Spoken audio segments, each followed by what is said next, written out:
சர்ப்பதோஷம், கால சர்ப்பதோஷம் அப்படின்னா என்ன அப்படிங்கிறத பார்க்கலாம். இன்றைக்கி அதற்கான ஒரு எளிய பரிகாரமும் பார்க்கலாம். நிறைய பரிகாரங்கள் இருக்குது, ஆனால் நிறைய பேர் அதை பண்ண மாட்டேங்கிறாங்க.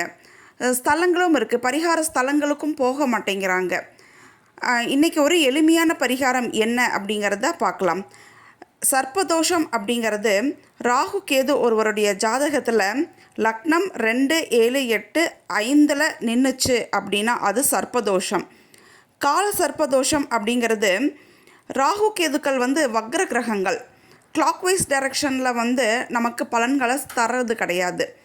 ஆன்டி கிளாக்வைஸ் டைரக்ஷனில் தான் நமக்கு பலன்களை தந்துட்டு இருக்காங்க. அப்போ ராகுவிலிருந்து கேதுக்குள்ளே அடைப்பட்டு எல்லா கிரகங்களும் இருந்துச்சு அப்படின்னு சொன்னால் லக்னம் தவிர அது கால சர்ப்பதோஷம். இதை சரி பண்ணுறதுக்கு பக்கத்தில் இருக்கக்கூடிய பெருமாள் கோவிலுக்கு போய்க்கிங்க.